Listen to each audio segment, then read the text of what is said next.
and we look forward to some good and useful debate on this issue. Thank you. Cool. Andrew Little.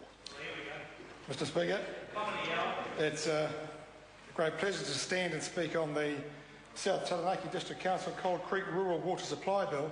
Mr. Speaker, you would have thought after the last couple of days that this government would be very alert to promoting things on the basis of sleaze, of dodge, of more graft, because that's what sits behind this local government bill. Our position is clear. Our position is clear. We will support this bill to go to the Select Committee, because if there is one piece of local government legislation that needs scrutiny, then this surely is it.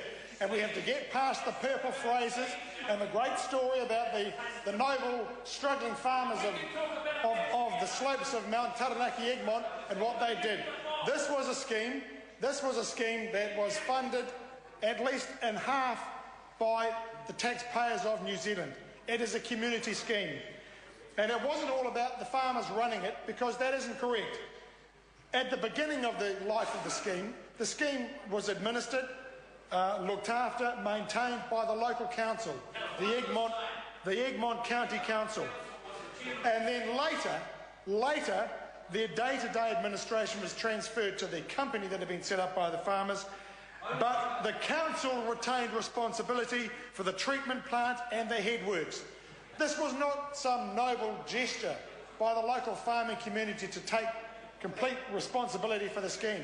It was always a community scheme. It was 50% funded by the government. Now what we have is the 160-odd farming families or farmers seeking to control it and to own it. And who heads that company? Who heads that company? A chap by the name of Neville Ardern. Now, we've heard that name before. We have a Jacinda Ardern and we have a Shane Ardern. Guess which one Neville Ardern is related to? Let me give you a clue. It's not Jacinda. It's Shane Ardern. And when the South Taranaki District Council had a meeting on this in August 2011, who turned up to speak on it? Who turned up to speak on it? Three people, the three musketeers. Shane Ardern, Chester Borrows and Neville Ardern, hand in hand, hand in glove, to prevail upon the South Taranaki District Council to hand this scheme over.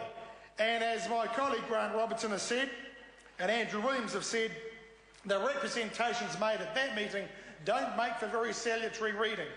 And now these minutes are put together and are polite and pleasant.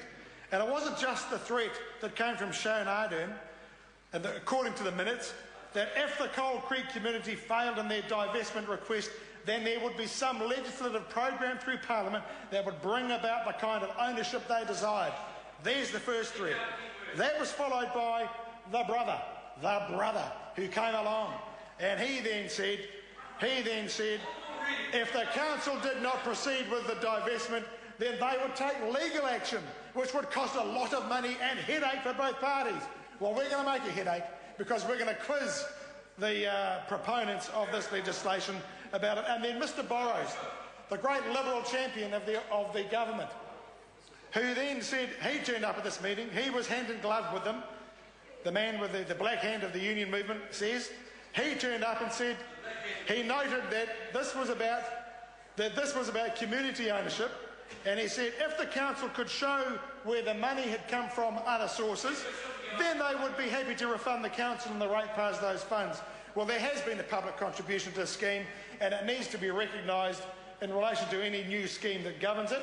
And it won't just be the nominal value of the contribution made, it'll be the real value of that scheme, the capital value and the share of it owed to the public. This is an important local government bill that needs good scrutiny, and so the Select Committee will need to have a close look at the reasons for this legislation, for the people who are behind it, and will need to talk to not just the Ardern brothers and Chester Borrows, but the Mayor, the South Taranaki District Council Mayor, the councillors and all of them. There needs to be independent scrutiny of this proposal and this legislation, and I look forward to seeing that happen. Call Jonathan Young. Mr Speaker,